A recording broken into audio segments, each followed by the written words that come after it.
مختصر کارگزاری کے طور پر آپ حضرات کے سامنے یہ عرض ہے کہ ماشاءاللہ ہمارے گھر میں مستورات کا جو مدرسہ چل رہا ہے اس میں حفظ کا بھی شعبہ ہے اور ناظر قرآن کا بھی شعبہ ہے۔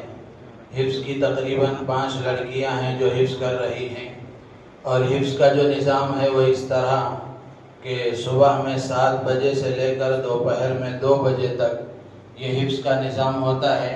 بچیاں اپنے ساتھ اپنا ناشتہ خود لاتی ہیں اور صبح میں سبق وغیرہ سنا کر اس سے فارغ ہونے کے بعد میں ناشتے سے فارغ ہوتی ہیں، پھر اس کے بعد ان کا سبق پارہ مفتہ وغیرہ کی ترتیب ہوتی ہے۔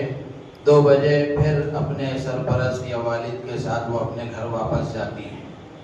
اور جو ناظر قرآن کی لڑکیاں ہیں ان کا نظام اس طرح ہے کہ صبح میں 7 بجے سے 9 بجے تک کا وقت بچیاں دیتی ہیں، 2 گھنٹے، اور اسی طرح شام میں 5 بجے سے لے کر 7 بجے تک کا وقت ہوتا ہے۔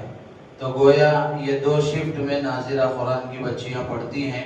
تو ماشاءاللہ اس سال 5 بچیاں حفظ کر رہی ہیں، جن میں سے انشاءاللہ رمضان کے بعد ایک لڑکی کا قرآن مکمل ہوگا، حفظ قرآن مکمل ہوگا۔ اس سال 3 بچیوں نے ناظرہ قرآن پاک مکمل کیا ہے۔ تو ماشاءاللہ یہ ہمارے لیے سعادت اور خوش نصیبی کی بات ہے کہ گھر میں قرآن کی تعلیم ہوتی ہے اور بچیاں آ کر پڑھتی ہیں۔ تو ماشاءاللہ محلے کی بچیاں اس طرح پورے اعتماد کے ساتھ آتی ہیں اور تعلیم حاصل کر رہی ہیں۔ اللہ تعالیٰ پڑھنے والوں کو، پڑھانے والوں کو قبول فرمائے، ان کے والدین کو بھی قبول فرمائے۔ تو 3 بچیوں کا جو ناظرہ قرآن مکمل ہونے والا ہے، آخری سبق وہ گھر میں اپنی معلمہ کو اور سرپرست کو سنا رہی ہیں، ان کا قرآن مکمل ہوگا۔ تو گویا اس طرح یہ ختم قرآن کی بھی مجلس ہے، اور ختم قرآن کی مجلس بڑی مبارک مجلس ہوتی ہے، دعاؤں کی قبولیت کا موقع ہے، اللہ کی رحمتوں کے نزول کا موقع ہے۔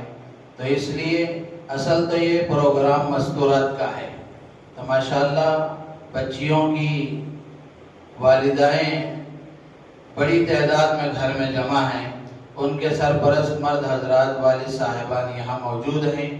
کچھ کسی عذر کی وجہ سے، اپنی مشغولیت اور مصروفیت کی وجہ سے نہیں آ سکے، اللہ تعالیٰ سب کو قبول فرمائے۔ تو اس طرح یہ مجلس ایک تو سالانہ انعامی جلسہ بھی ہے، جو بچیاں سالانہ امتحان میں کامیاب ہوئی ہیں ان کو انعامات سے بھی وہاں گھر میں نوازا جائے گا، اور ختم قرآن کی، ناظرہ قرآن کی تکمیل کی سند بھی ان کو دی جائے گی۔ تو اس طرح یہ انعامی جلسہ بھی ہے، تکمیل ناظرہ قرآن کی مجلس بھی ہے۔ تو یہ قرآن کے ساتھ نسبت بڑی اونچی نسبت ہے، اللہ تعالیٰ اس کو قبول فرمائے۔ اب میں حضرت والا دامت برکاتہم سے مؤدبانہ درخواست کرتا ہوں کہ اپنے ناصحانہ کلمات سے ہم سب کو مستفیض فرمائیں۔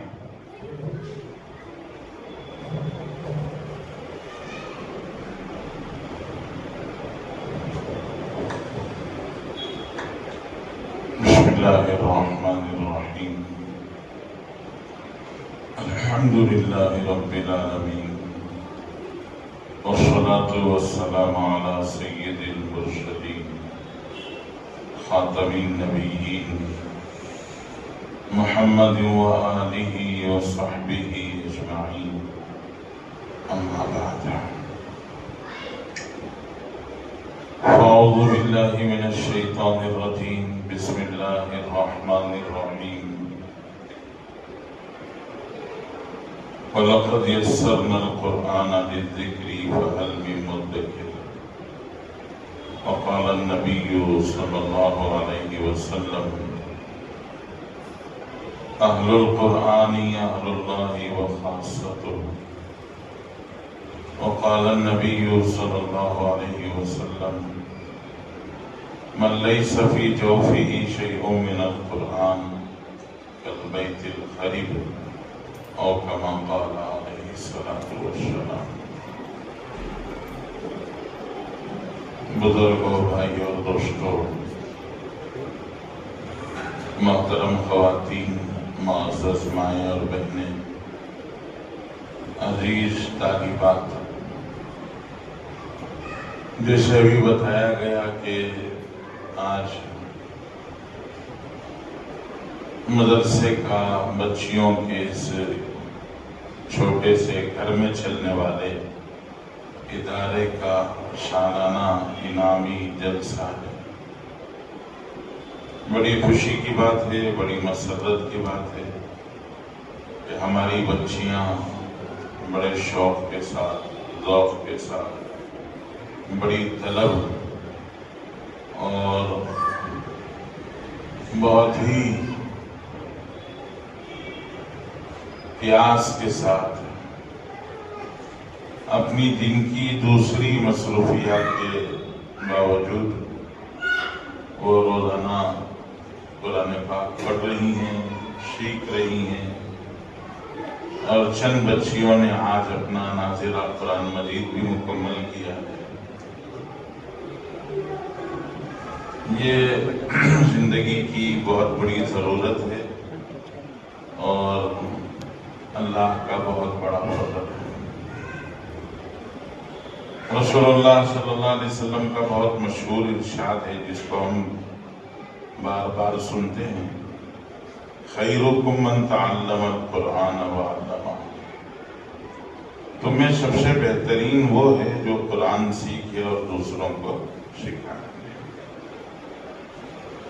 اللہ جل شانہ نے قرآن پاک میں اس پوری امت کو ہی خیر امت قرار دیا ہے، کنتم خیر امت، یہ پوری امت ہی خیر امت ہے، چنیدہ ہے، پسندیدہ ہے، اللہ کی طرف سے اس کا انتخاب، سلیکشن ہوا ہے، اللہ نے اس کو پسند کیا پوری امت کو، تو پوری امت ہی سلیکٹڈ ہے، چنیدہ ہے، پسندیدہ ہے۔ پھر اس میں سے مزید اور الگ کر کے اور بھی بہتری کا اعلان اللہ نے، اللہ کے رسول صلی اللہ علیہ وسلم نے بھی، اللہ نے بھی قرآن پاک میں اعلان کیا ہے کہ قرآن والے، علم والے، ان سب میں سے پھر الگ چنے ہوئے۔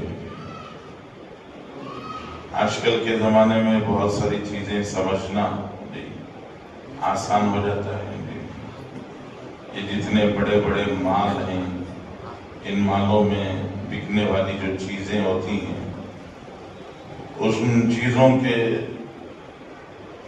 ایڈورٹائز میں ایک خاص لفظ آج کل استعمال ہوتا ہے، ہینڈ پکڈ، کہ الگ سے ہاتھ سے چن چن کر الگ کر کے پھر اس کو پیک کیا گیا ہے، ہاتھ سے چن کر الگ کر کے پھر اس کو پیک کیا گیا۔ تو ایک ہے بادام، پستہ، انجیر بورے میں آئے اور وہ بورے میں سے ایسے ہی اٹھا کے پیکٹ میں ڈال دیا گیا، اور ایک ہوتا ہے ہینڈ پکڈ، کہ اس بورے میں سے پھر ایک ایک ایک ایک کر کے الگ کر کر یہ اس میں سے جو بہت اچھا تھا اس کو الگ کیا گیا۔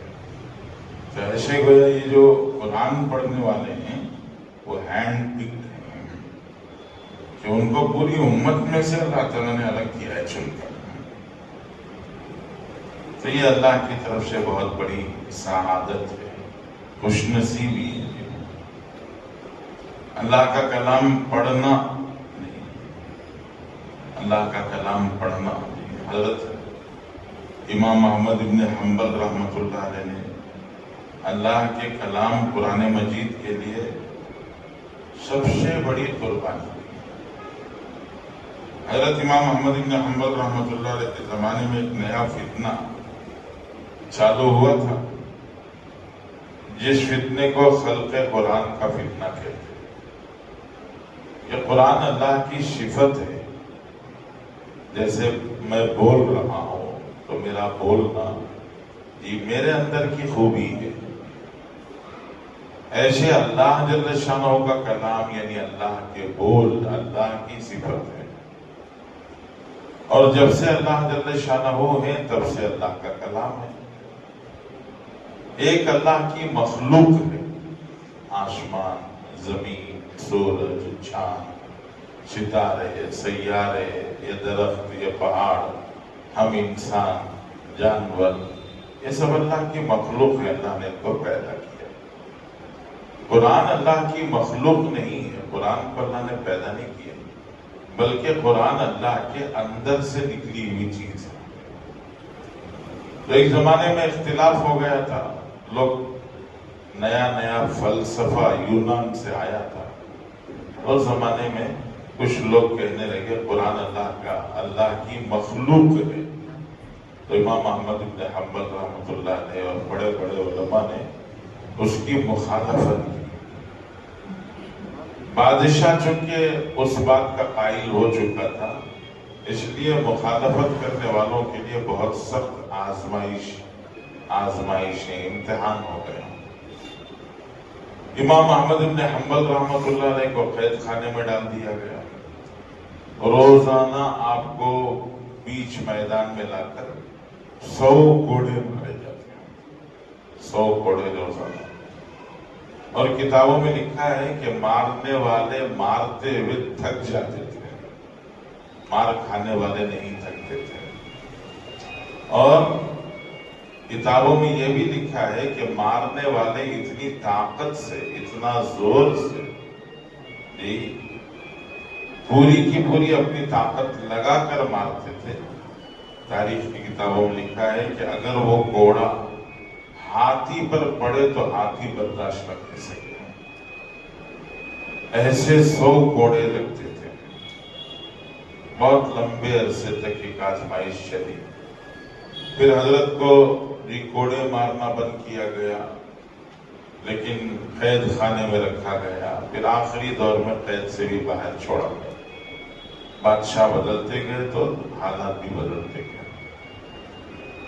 تو جب آزمائشوں میں حضرت امام احمد بن حنبل گزار کر باہر آئے تو ایک رات خواب دیکھا کہ خواب میں اللہ جل شانہ نظر آ رہے ہیں، اللہ کی زیارت ہو رہی ہے، اللہ تعالیٰ کا دیدار ہو رہا ہے۔ اللہ جل شانہ سے حضرت امام احمد بن حنبل رحمۃ اللہ علیہ نے پوچھا کہ پروردگار آپ کے قریب نزدیک جانے کا کیا راستہ ہے؟ ہر آدمی چاہتا ہے اللہ کے قریب ہو جائے، جو اللہ کی شان کو، اللہ کے جلال و جبروت کو سمجھتے ہیں وہ سب اللہ کے نزدیک جانا چاہتے ہیں۔ جو پیسے کی طاقت کو سمجھتے ہیں وہ پیسے والوں کے قریب جانا چاہتے ہیں۔ عہدوں کی طاقت سمجھنے والے عہدوں کے پاس، عہدے والوں کے پاس جانا چاہتے ہیں۔ جو اللہ کو جانتے ہیں وہ اللہ کے پاس جانا چاہتے ہیں۔ لوگ ولی بننا چاہتے ہیں، ولی اللہ۔ تو حضرت امام احمد بن حنبل رحمۃ اللہ علیہ نے پوچھا کہ پروردگار آپ کے نزدیک آنے کے لیے کیا کریں؟ تو اللہ تعالیٰ نے بتایا کہ قرآن پڑھو، قرآن پڑھو گے تو اللہ کے نزدیک آ جاؤ گے۔ قرآن جب پڑھو گے، فارسی کا ایک عجیب شعر ہے، عاشق معشوق کے بارے میں کہا جاتا ہے، عاشق معشوق جو محبت کرنے والوں کے بارے میں کہا جاتا ہے، من تو شدم تو من شدی، من تو شدم تو من شدی، من تن شدم تو جان شدی، تا کسے نگویت من دیگرم تو دیگری۔ یہ فارسی کا شعر ہے۔ یہ کیا مطلب ہے؟ عاشق معشوق ایک دوسرے سے کہہ رہے من تو شدم، میں تو ہو گیا اور تو میں ہو گیا، میں بدن ہو گیا تو روح ہو گیا۔ تو ہم دونوں مل گئے، ہم دونوں ایک ہو گئے، تاکہ دوسرا کوئی یہ نہ کہہ سکے کہ من دیگرم تو دیگری، کہ یہ الگ دو نہیں، بلکہ ہم دونوں مل کر ایک ہیں۔ تو قرآن جب بندہ پڑھتا ہے تو یہی ہوتا ہے، قرآن جب بندہ پڑھتا ہے تو یہی ہوتا ہے کہ من تو شدم تو من شدی، یہ بندہ اللہ کے ساتھ میں مل جاتا ہے۔ قرآن پاک میں ہے، حضرت موسیٰ علیہ السلام جب کوہ طور پر پہنچے تو اللہ جل شانہ نے حضرت موسیٰ سے بات کی حضرت موسیٰ سے فرمایا فخلعنا علیک، جوتے نکالیے، انک بالوادی المقدس طویٰ، یہ موسیٰ تم بھی ایک مقدس وادی پر آئے ہو، یہ کوہ طور ہے۔ پھر آگے اللہ تعالیٰ فرماتے ہیں اپنا حضرت موسیٰ سے تعارف کراتے ہوئے کہ کون ہے، آواز کہاں سے آ رہی ہے؟ اللہ تعالیٰ فرماتے ہیں اننی انا اللہ لا الہ الا انا، یہ اللہ تعالیٰ کہتے ہیں اننی انا اللہ لا الہ الا انا، میں اللہ ہوں، میرے سوا کوئی معبود نہیں۔ یہ تو اللہ نے حضرت موسیٰ سے کہا تھا۔ ہم جب وہ قصہ پڑھیں تو ہمیں قصہ پڑھتے ہوئے یہ کہنا چاہیے جی اللہ نے کہا تھا نا، تو ہم بولے تو کیا بولنا جی؟ اللہ کی طرف سے بولنا چاہیے انک انت اللہ لا الہ الا انت، کہ اللہ تو ہی اللہ ہے، تیرے سوا کون ہے جی؟ لیکن یہاں پہنچ کر لفظ بدلے نہیں جا سکتے، قرآن کا کوئی لفظ بدلا نہیں جا سکتا، تو جب لفظ بدلا نہیں جا سکتا تو کیا بولیں گے؟ اننی انا اللہ لا الہ الا انا، یہ بندہ کیا ہو گیا؟ اللہ کے ساتھ مل گیا، یہ اتنا قریب آ گیا اللہ تعالیٰ سے کہ اللہ کے ساتھ میں مل گیا۔ تو اس لیے اللہ تعالیٰ نے حضرت امام احمد بن حنبل کو بتایا کہ اللہ کے نزدیک جانا تو سب سے بہترین عمل کون سا ہے؟ قرآن پڑھنا، کہ قرآن پڑھنے سے بندہ اللہ کے سب سے نزدیک چلا جاتا ہے۔ قربان جائیے حضرت امام احمد بن حنبل رحمۃ اللہ علیہ پر کہ حضرت امام احمد بن حنبل نے اللہ سے ایک سوال کر دیا، پوچھ لیا، ایک بار پوچھا کہ سمجھ کر پڑھنے سے قریب جائیں گے یا بغیر سمجھے پڑھنے پر؟ تو اللہ تعالیٰ نے فرمایا سمجھ کر پڑھو یا بنا سمجھے پڑھو، ایسا بھی پڑھو جب تم قرآن پڑھو گے تو میرے نزدیک آ جاؤ گے۔ اس لیے پچھلے بزرگوں نے، ہمارے اسلاف نے قرآن سے محبت کی، قرآن سے ان کا عشق تھا، قرآن سے محبت تھی، وہ قرآن پڑھتے تھے، کثرت سے قرآن پڑھتے، اللہ کا کلام پڑھتے۔ ان کے وقت میں اللہ تعالیٰ نے برکت دے دی تھی۔ آج مشکل سے تیز پڑھنے والے حافظ صاحب بھی 14 منٹ 15 منٹ سے کم میں پارہ ختم کرنا مشکل ہے، 14-15 منٹ لگتے ہیں پارہ ختم کرنے میں۔ لیکن جنہوں نے قرآن سے عشق کیا، اللہ تعالیٰ نے ان کے لیے وقت گھٹا دیا ہے۔ حضرت مولانا شاہ سید اسماعیل شہید رحمۃ اللہ علیہ ہمارے ہندوستان کے بڑے بزرگوں میں سے ہیں۔ حضرت شاہ سید اسماعیل شہید رحمۃ اللہ علیہ حضرت قرآن بہت پیارا پڑھتے تھے، بہت عمدہ پڑھتے تھے، اور علماء نے لکھا ہے کہ حضرت عصر کی نماز اور مغرب کے درمیان، آج کل عصر کا وقت 4 سوا 4 پہ ہو رہا ہے اور مغرب 6:30 پہ ہو رہی ہے، تو 1.5 گھنٹے کا وقت ہے، تو 1.5 گھنٹے کے وقت میں عصر بھی پڑھنا ہے۔ عصر پڑھ کر بیٹھتے تو مغرب کی اذان سے پہلے ایک قرآن پڑھتے تھے، عصر اور مغرب کے درمیان میں ایک قرآن، 1.5 گھنٹے میں ایک قرآن کا مطلب ہے 30 منٹ میں 10 پارے، 3 منٹ میں ایک پارہ، 3 منٹ میں ایک پارہ، 30 منٹ میں 10 پارے، اور 1.5 گھنٹے میں ایک قرآن۔ ایسا ممکن ہے؟ وقت کی برکت ہے۔ تو اس طرح اللہ والوں نے قرآن پڑھا۔ حضرت امام اعظم امام ابو حنیفہ رحمۃ اللہ علیہ آخری دور میں قید کر دیے گئے۔ حضرت کے آخری دور میں خلافت بدلی، بنو امیہ جا کر بنو عباس آئے، تو جب بنو عباس آئے تو ان کا جو بادشاہ تھا پہلا منصور، اس نے حضرت امام اعظم سے کہا کہ آپ قاضی بن جاؤ۔ حضرت نے فرمایا میں قاضی نہیں بنوں گا۔ بہت بحث چلی، اس نے بہت اصرار کیا، حضرت نے بہت انکار کیا۔ آخر میں نتیجہ یہ نکلا کہ اس نے زبردستی حضرت کو بنانا چاہا، حضرت نہیں مانے، تو قید خانے میں ڈال دیا گیا، جیل میں بند کر دیا۔ اب جیل میں شاید سال، سوا سال، 1.5 سال، آخر زندگی کا کچھ حصہ، سال 1.5 سال کا حصہ ہو سکتا ہے کہ آپ قید خانے میں رہے اور اسی قید خانے میں آپ کو زہر دے کر شہید کر دیا۔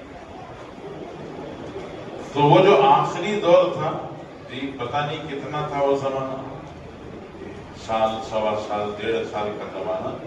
اس سوا سال، 1.5 سال کے زمانے میں حضرت امام اعظم ابو حنیفہ رحمۃ اللہ علیہ نے 6000 قرآن پڑھے۔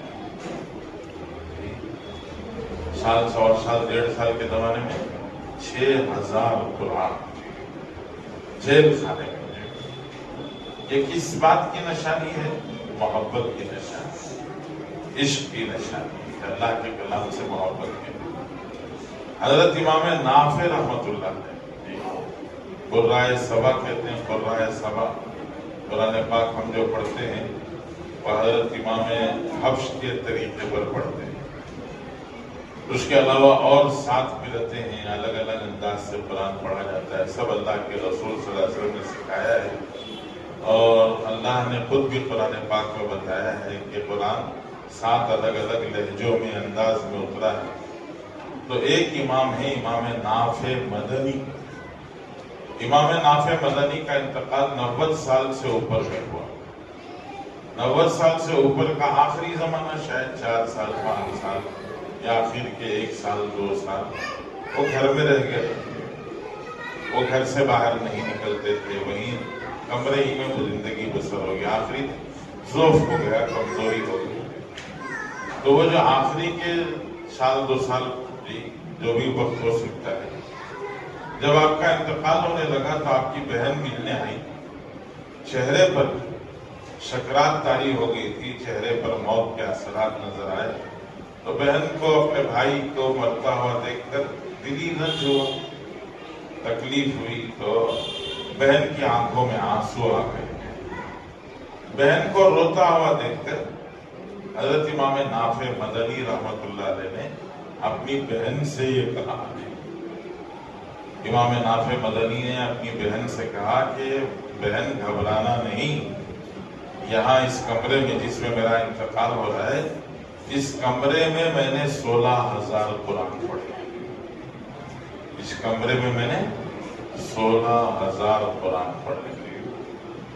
اب آپ تصور کرو کہ کتنا عشق ہوگا، کتنی محبت ہوگی۔ اس لیے بہت بڑی سعادت ہے۔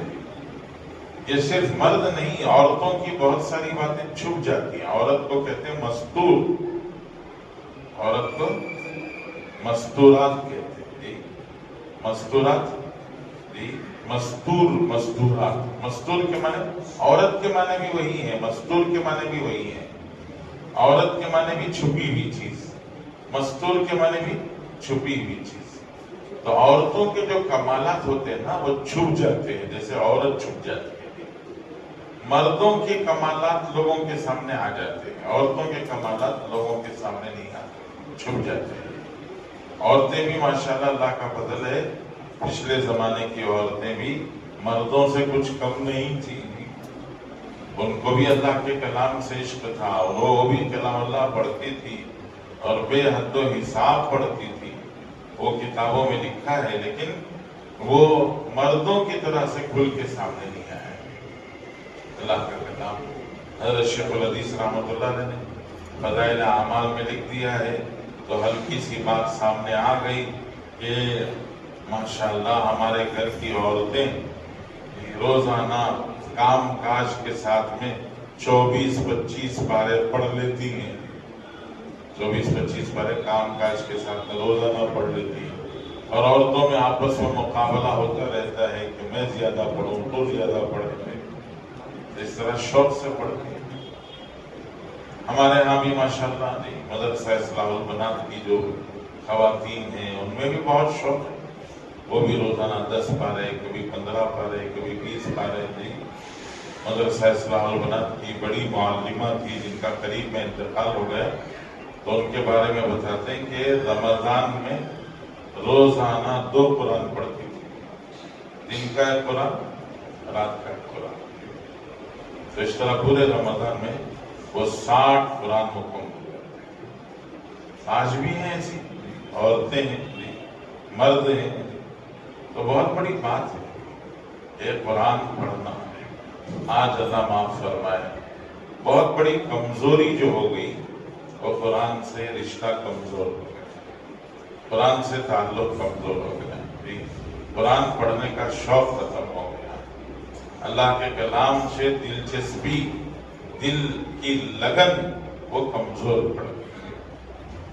اس لیے ہمیں بھی اپنے دل کی لگن قرآن سے بڑھانا چاہیے، پڑھنا چاہیے، بیٹھ کے پڑھیں. اور قرآن پڑھنا بہت آسان.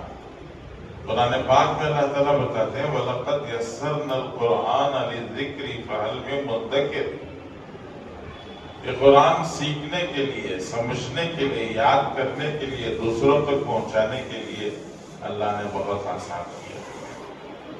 آپ پڑھنا چاہیں تو پڑھنا سیکھنا آسان ہے، یاد کرنا چاہیں تو یاد کرنا آسان ہے، اس پر عمل کرنا چاہیں تو عمل کرنا آسان ہے، اور دوسروں تک پہنچانا چاہیں تو دوسروں تک پہنچانا آسان ہے.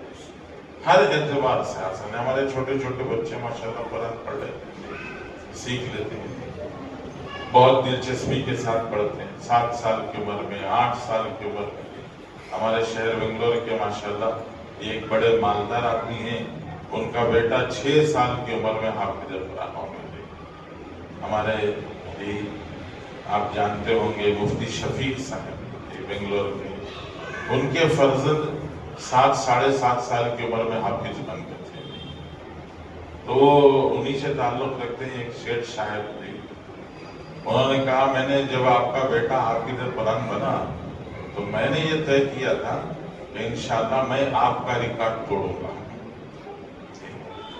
تو میں نے اپنے بچے کو انشاءاللہ، آپ کا بچہ 7 ساڑھے 7 سال کی عمر میں حافظ ہوا اور میرا بچہ 6.5 سال کی عمر میں حافظ ہوا.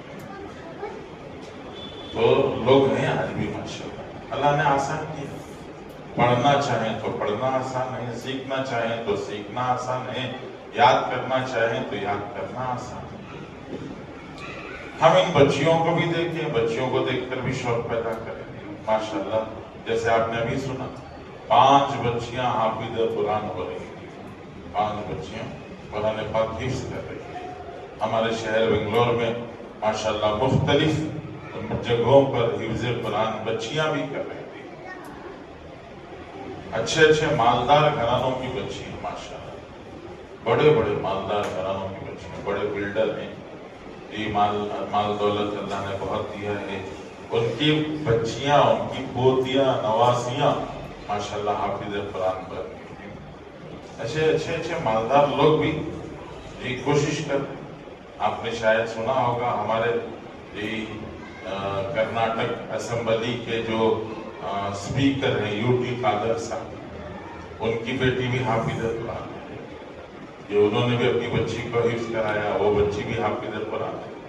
تو اس طرح ایک جذبہ ہے کہ بچیاں بھی حفظ قرآن ماشاءاللہ مکمل کر رہی ہیں، حافظ قرآن بن رہی ہیں. حافظ قرآن اسی لیے بننا ہے کہ قرآن پڑھ سکے. ہمارے پاس حفظ کو اردو میں، ہمارے پاس اردو میں حفظ قرآن کو کہتے ہیں، کسی بھی چیز کو یہ حفظ کرنے کو کہتے ہیں برزبانی یاد کرنا. تو برزبانی جو ہے یہ فارسی کا لفظ ہے، اردو میں آ گیا، اردو فارسی ایک ہو گئی ہے. تو برزبانی کا مطلب ہے زبان پر آ جانا. کیا وجہ ہے؟ زبان پر آ گیا. اب وہ مصحف میں نہیں ہے، قرآن کی آیتیں اب مصحف پر نہیں ہے، وہ زبان پر آ گئی. اب وہ زبان پر آ گئی. تو اس لیے اس کو حافظ قرآن بچیاں پڑھتی ہیں، پڑھاتی ہیں ماشاءاللہ. تو بڑی عمر کی عورتوں کو بھی چاہیے کہ وہ بھی قرآن سیکھیں. میں اکثر مثال دے کے عرض کرتا ہوں کہ ہر زبان کا لکھنا سیکھنا مشکل ہوتا ہے بمقابل پڑھنا سیکھنے. بہت سارے لوگ پڑھنا جانتے ہیں، لکھنا نہیں جانتے. تو لکھنا سیکھنا ذرا مشکل ہوتا ہے، اور پڑھنا سیکھنا اس کے مقابلے میں آسان ہوتا ہے. تو آپ تصور کریں جی، آپ ذرا اندازہ کیجیے 2-4 زبانیں جو ہمارے ہاں جی چلتی ہیں. انگریزی زبان، انگریزی زبان کا پہلا حرف، انگریزی زبان کا پہلا حرف کیا ہے؟ یہ. اسے ہاتھ پر ہتھیلی پر لکھو یہ، ارے ہتھیلی پر لکھو نا، ایسا لکھو آپ کو پتہ چلے گا. یہ جی 3 لکیریں ہیں، ادھر ایک لکیر، ادھر ایک لکیر، بیچ میں ایک لکیر. جی کنڑ کا آ، اگر آپ کو آتا ہے کنڑ کا آ تو ایسا گول ہوتا ہے وہ جی، ادھر سے ایسا شوشا، ادھر ایک شوشا. ہندی کا آ، ہندی کا آ 3 کی طرح سے ہوتا ہے، بیچ میں ایک لکیر ہوتی ہے، پھر ادھر ایک لکیر ہوتی ہے، پھر اس کے اوپر ایک لکیر ہوتی ہے. یہ ہر 3 زبانوں کا پہلا حرف، 3 زبانوں کا پہلا حرف. انگریزی کا یہ، کنڑ کا آ اور ہندی کا آ پہلا حرف. یہ 3 حرف لکھنے کے بعد اب آپ عربی کا الف لکھیے. عربی کا کون سا آسان ہے؟ سب سے آسان کون سا ہے؟ الف، عربی کا الف. جی اور اس الف میں یہ ایک الف ہے نا، اس ایک الف میں کئی حرف اور لکھنا سیکھ لے سکتے. ایک الف لکھنا سیکھ لے تو اس کے بازو ایسا ڈالو تو تا بن جائے گا، اس کے اوپر نقطہ ڈالو تو ذا بن جائے گا. اس کو مٹا کر یہ جو الف ہے نا، اس الف کو نیچے ایسا گول کرو تو لام بن جائے گا. اس کو مٹا کر ایسا اوپر سے شوشا بنا کے لا کے ملاؤ تو میم بن جائے گا. ایک حرف سیکھا تو ایک حرف کے ساتھ میں 6-7 حرف اور سیکھ گئے. وہ جو لام بنا ہے نا، اوپر کا لکیر مٹا کر ایسا جو لام گول ہے، بیچ میں نقطہ ڈالو نون بن گیا، 2 نقطے ڈالو تا بن گیا. وہ 2 نقطے مٹا کر نیچے نقطہ ڈالو با بن گیا، 3 نقطے ڈالو سا بن گیا. تو کتنا آسان ہے. عربی زبان کا لکھنا سیکھنا آسان ہے تو اس کا پڑھنا سیکھنا اور بھی بہت آسان ہے. اس لیے کہتے ہیں اللہ تعالیٰ نے فرمایا وَلَقَدْ يَسَّرْنَا الْقُرْآنَ لِلذِّكْرِ فَهَلْ مِن مُدَّكِرٍ. کہ قرآن پڑھنا سیکھنا بہت آسان ہے، بہت آسان ہے. ہم نے ہمارے مدرسے جامعہ غیث الہدیٰ سے شہر کے مختلف حصوں میں، ہمارے ایک دوست ہیں عطا اللہ صاحب، انہوں نے بیلگام میں پروگرام چلایا تھا. تو اس پروگرام میں ہم نے اپنے اساتذہ کو بھیجا، ان سے تربیت لی. 21 دن میں 21 ڈیز، 21 دن میں نورانی قاعدہ پڑھنا، صرف 21 دن میں نورانی قاعدہ مکمل.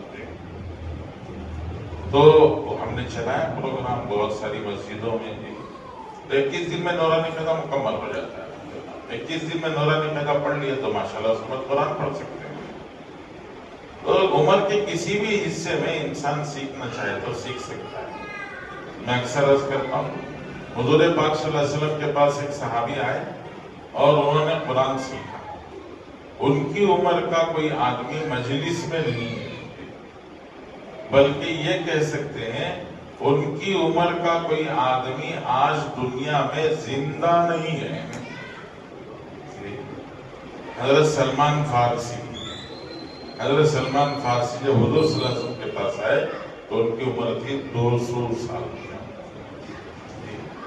200 سال کا بوڑھا سیکھ سکتا ہے تو 200 سال والے کے سامنے 60 سال والا تو بچہ ہے. 200 سال والے کے سامنے 60 سال والا کیا ہے؟ بچہ ہے.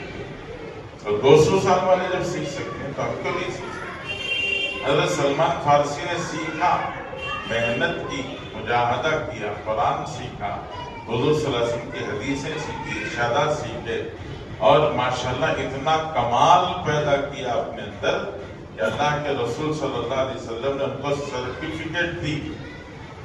اور رسول اللہ صلی اللہ علیہ وسلم نے فرمایا سلمان منا اہل البیت، بہت بڑی سرٹیفکیٹ دی. فرمایا سلمان منا اہل البیت، سلمان ہمارے گھر کا آدمی ہے. جیسے حضرت علی، حضرت عثمان جی، حضرت حسن، حضرت حسین گھر کے لوگ ہیں. اللہ کے رسول نے فرمایا سلمان بھی گھر کا آدمی ہے.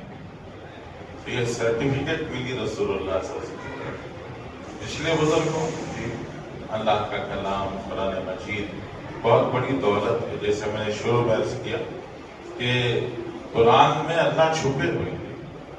اللہ تعالیٰ قرآن میں چھپے ہوئے ہیں.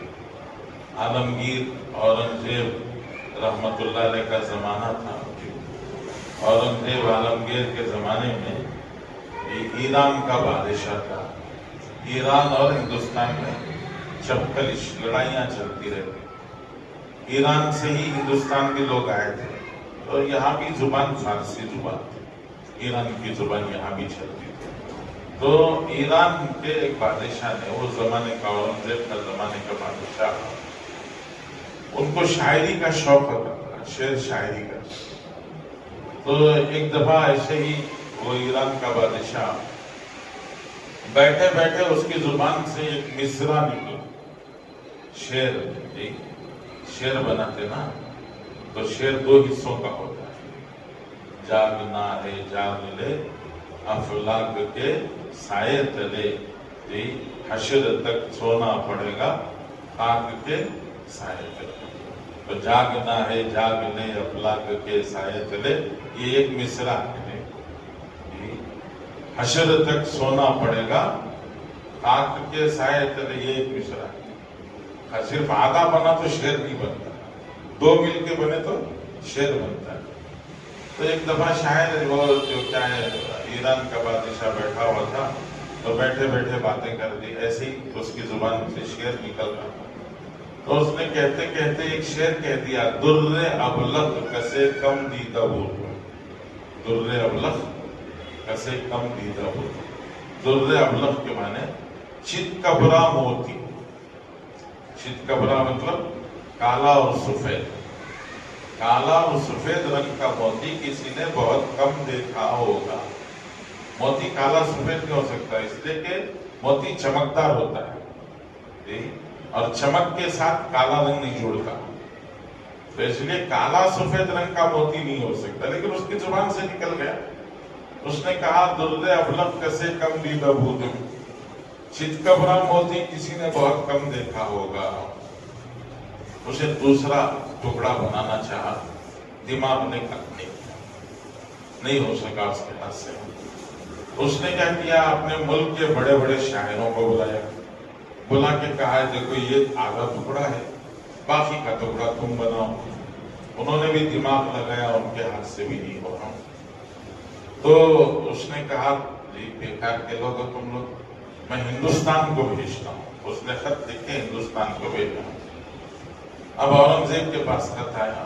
اورنگزیب نے بھی بڑے بڑے، خود اورنگزیب بھی شاعر تھے، اس زمانے کے بڑے بڑے شاعر تھے. ان سب کو بلا کے اورنگزیب نے کہا، دیکھو ایران کے بادشاہ کی طرف سے آیا ہے، ذرا اس کا کوئی مصرع لگا دو، اسے کوئی سیٹنگ کر دو. تو انہوں نے بھی دماغ لگایا، ان کے ہاتھ سے بھی نہیں ہوا. اورنگزیب پریشان گھر میں آئے تو ان کی بیٹی تھی، وہ بھی حافظہ تھی، زیب النساء اس کا نام تھا. بیٹی نے پوچھا، ابا جان پریشان دکھ رہے ہو؟ تو کہا، کوئی بات نہیں بیٹی، ایسی ہے. تو کہا، نہیں بتاؤ تو صحیح.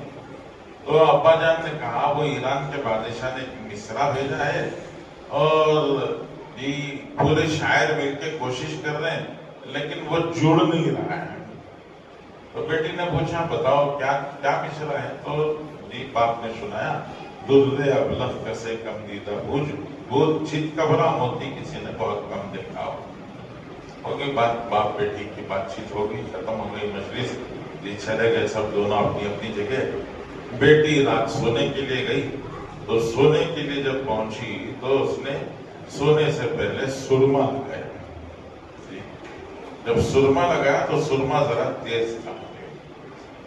تو سرما لگایا تو سرما لگانے کی وجہ سے آنکھ سے آنسو نکل گیا. اب آنسو اس لڑکی کے، اس بچی کے انگلی پر تھا اور آنسو میں ایک طرف سفید رنگ، ایک طرف سرمے کا کالا رنگ. تو اس کو وہ جو زیب النساء اورنگزیب کی بیٹی تھی، اس کو اگلا ٹکڑا یاد آ گیا. اس نے دوسرا ٹکڑا بول دیا. اس نے دوسرا ٹکڑا کہا، در ابلق کسے کم دیدہ بود. چتکبرا موتی کسی نے کم دیکھا ہوگا مگر اشک بتان سرما آلود، مگر اشک بتان سرما آلود، مگر کسی حسین عورت کے آنکھ سے نکلنے والا آنسو جس میں سرما ملا ہوا، آنسو جو سرما ملا ہوا ہو، آنسو کو بھی موتی بولتے ہیں، آنسو بھی موتی کہلاتا ہے، تو آنسو بھی موتی ہے، اور یہ موتی چتکبرا موتی ہے سرما مل جانے کی وجہ سے۔ تو شعر بہت شاندار بن گیا۔ اورنگزیب کو بیٹی نے سنا ہے، اورنگزیب نے لکھ کے ایران بھیجا، ایران کا بادشاہ خوشی سے اچھل گیا، اس نے کہا اتنا شاندار۔ اس نے پھر خط لکھا اورنگزیب کو، خط لکھ کے بھیجا کہ وہ جس نے بھی میرا شعر کمپلیٹ کیا نا اس کو میرے پاس بھیجو، میں اس کو انعام دوں گا۔ اورنگزیب پریشان ہو گئے، اب بھیجو تو اکیلی بیٹی کو کیسے بھیجے، نہیں بھیجے تو پریشانی، بھیجے تو پریشانی۔ تو اورنگزیب پریشان ہو کے آگے بیٹی سے کہا بیٹی تیرا شاعری کا شوق ہمارے لیے مصیبت بن گیا، تو نے شعر مکمل کیا، تب وہ دیکھو وہاں سے اس نے خط لکھا ہے کہ بیٹی کو بھیجو جی۔ تو بیٹی نے کہا بجان گھبرائیے نہیں، میں آپ کو اور ایک شعر لکھ کے دیتی ہوں، آپ اس کو بھیج دیجیے۔ تو اس بیٹی نے ایک شعر لکھا، مخفی منم در سخن چون بوئے گل در برگ گل، مخفی منم در سخن چون بوئے گل در برگ گل، ہر کے ازمن میل دارد بیند مرادر سخن۔ اس نے بہت شاندار لکھا، فرمایا کہ میں اپنے باغ میں، میں اپنے شعر میں ایسے چھپی ہوئی ہوں جیسے گلاب میں خوشبو چھپی ہوئی ہے۔ آدمی گلاب تو دیکھ سکتا ہے، خوشبو دیکھ نہیں سکتا، جی محسوس کر سکتا ہے لیکن دیکھ نہیں سکتا۔ تو فرمایا میں اپنے شعر میں ایسے چھپی ہوئی ہوں جیسے گلاب میں خوشبو چھپی ہوئی ہے، جو مجھے دیکھنا چاہے وہ گلاب کو دیکھے۔ تو وہ شعر لکھ کے تو مجھے سنانا ہے کہ اللہ تعالیٰ ہم سے کہہ رہے ہیں مخفی منم در سخن چون بوئے گل در برگ گل، اللہ ہم سے کہہ رہے ہیں میں قرآن میں ایسا چھپا ہوا ہوں جیسے گلاب میں خوشبو چھپی ہوئی ہے۔ اگر مجھے دیکھنا چاہو تو کیا کرو، اللہ کو دیکھنا چاہو تو کیا کرو، قرآن پڑھو۔ اللہ سے بات کرنا چاہو تو کیا کرو، قرآن پڑھو۔ اللہ سے ملنا چاہو تو کیا کرو، قرآن پڑھو۔ تو اس لیے بزرگوں بہت افسوس ہوتا ہے، بہت غم ہوتا ہے کہ آج کل لوگ قرآن نہیں پڑھتے، قرآن پڑھنا نہیں جانتے، قرآن پڑھنا نہیں جانتے، بہت افسوس کی بات ہے۔ اس لیے کوشش کریں، میں آئی ہوئی بہنوں سے بھی عرض کرتا ہوں اور آپ سے بھی گزارش ہے کہ کوشش کریں۔ ایک چھوٹی سی مثال ہے، میں اکثر دیتا ہوں، جب سے اسمارٹ فون آیا تھا اس وقت سے ہمارا مزاج بدل گیا۔ اسمارٹ فون جب سے آیا تب سے ہمارا مزاج بدل گیا، اب ہمارا مزاج میسج دیکھنے کا ہو گیا۔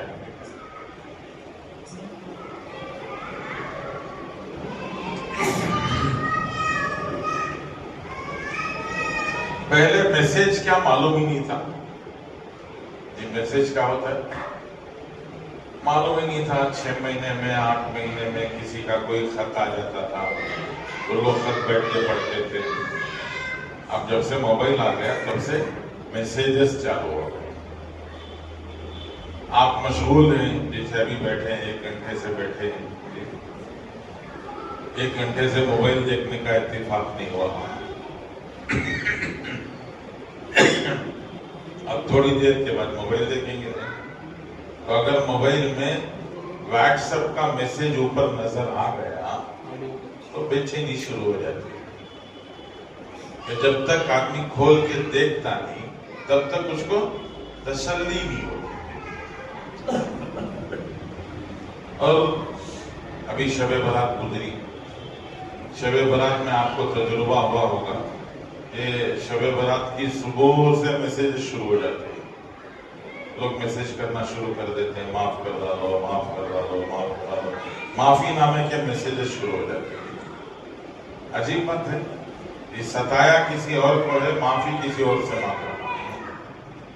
ستایا ماں باپ کو ہے اور معافی کس سے مانگ رہا ہے؟ واٹس ایپ گروپ سے. تو اب وہ ایک دو نہیں آتے میسیج, کتنے آتے ہیں؟ 40, 50, 100 میسیج آ جاتے ہیں. ابھی انشاءاللہ ہفتہ 8 دن باقی ہے. ہفتے 8 دن میں انشاءاللہ چاند نظر آئے گا اور رمضان انشاءاللہ شروع ہو جائے گا, رمضان کا آغاز ہو جائے گا. تو یہ رمضان کے چاند رات کو آپ کو تجربہ ہوگا پھر دوبارہ کہ چاند رات کو لوگوں کے میسیج شروع ہو جاتے ہیں. چاند نظر آ گیا, رمضان مبارک. چاند نظر آ گیا, رمضان مبارک. اور وہ ایک دو نہیں ہوتے میسیجز, وہ بھی 100-150 میسیج ہوتے ہیں. کنٹینیوس آتے رہتے ہیں, پیچھے پیچھے پیچھے پیچھے پیچھے. اور ہماری عادت ایسی ہے کہ وہ جب تک میسیج کا وہ نشان اوپر رہتا ہے تب تک ہم نہ بیچے گی. جب تک کھول کے نہیں دیکھتے تب تک چین نہیں آتا. تو اس پس منظر میں آپ سوچ کے دیکھیے کہ غیروں کے بیکار کے فضول میسیج ہم نہ آتے ہیں اور ہم ان کو دیکھے بغیر چین نہیں پاتے. تو میرے اللہ نے مجھے آج سے 1500 سال پہلے ایک میسیج بھیجا ہے. میرے اللہ نے مجھے خاص طور سے بھیجا ہے اور مجھے اس میسیج کے دیکھنے کی فرصت ہی نہیں تھی. 40 سال گزر گئے, 50 سال گزر گئے, 60 سال گزر گئے اور میں نے میسیج ہی نہیں دیکھا. تو کتنے افسوس کی بات ہے, کتنے غم کی بات ہے. اس لیے ہمیں بھی اللہ کے کلام سے, آپ مردوں سے بھی گزارش ہے, آئی بھی ہماری بہنوں سے بھی گزارش ہے کہ قرآن پڑھنا سیکھیں, دین کی بنیادی ضروری باتیں معلوم کریں. ہمارا دین روشنی کا دین ہے, اندھیرے کا دین نہیں ہے. ہمارا دین علم کا دین ہے, یہ رسم کا دین نہیں ہے. جہاں علم کی روشنی چلی جاتی ہے وہاں رسم و رواج کا دین آ جاتا ہے. پھر رسم کو ہی لوگ دین سمجھنے لگتے ہیں. شادی میں رسمیں ہیں, علم نہیں ہے تو شادی میں رسمیں آ جاتی ہیں. پتہ نہیں کیسی کیسی رسمیں. موت مٹی میں رسمیں, ختنہ میں رسمیں, بچی غوشہ ہو جائے تو رسمیں. پتہ نہیں کتنی رسمیں ہیں. یہ ساری رسمیں اندھیرا ہے. یہ ساری کی ساری رسمیں کیا ہے؟ اندھیرا, تاریکی. اس میں دونوں طرح کا نقصان ہے, جان کا بھی نقصان, ایمان کا بھی نقصان, مال کا بھی نقصان. مال بھی ضائع, فضول میں مال ضائع ہونے سے. یہ شادی سے پہلے ہلدی کی رسم. اب ہلدی کی رسم میں 40, 50, 100 آدمی آ گئے. گھر کے 40, 50, 100 آدمی, اور 40, 50, 100 آدمی کا کھانے کا انتظام کرو. مال بھی گیا, خواہ کی پریشانی بھی اٹھاتی ہے. موت مٹی کے موقع پر 10واں, 20واں, 30واں, 40واں. ایک صاحب کا انتقال ہوا, بہت بڑا قرض چھوڑ کے گئے. بیٹا قرض ادا کرنے میں ہی کنگال ہو گیا. 40واں آیا تو چاروں طرف سے لوگوں نے پوچھنا شروع کیا, دعوت کب ہے, دعوت کب ہے. تو اس نے ادھر ادھر سے قرض لے کر دعوت کی. اور جس دن لوگ دعوت کھانے کے لیے آئے تو اس نے لوگوں سے کہا, ہمارے بابا تو قرض چھوڑ کے گئے, میں قرض ادا کرنے میں کنگال ہو گیا. یہ آج کی جو دعوت ہے میرے کنگال پر کی خوشی میں ہے, کھا کے جاؤ. میرا جو دیوانہ نکل گیا اس کی خوشی میں آپ سب مل کے کھا کے جاؤ. اب کون کھائے گا؟ تو مال کا بھی نقصان, عزت کا بھی نقصان.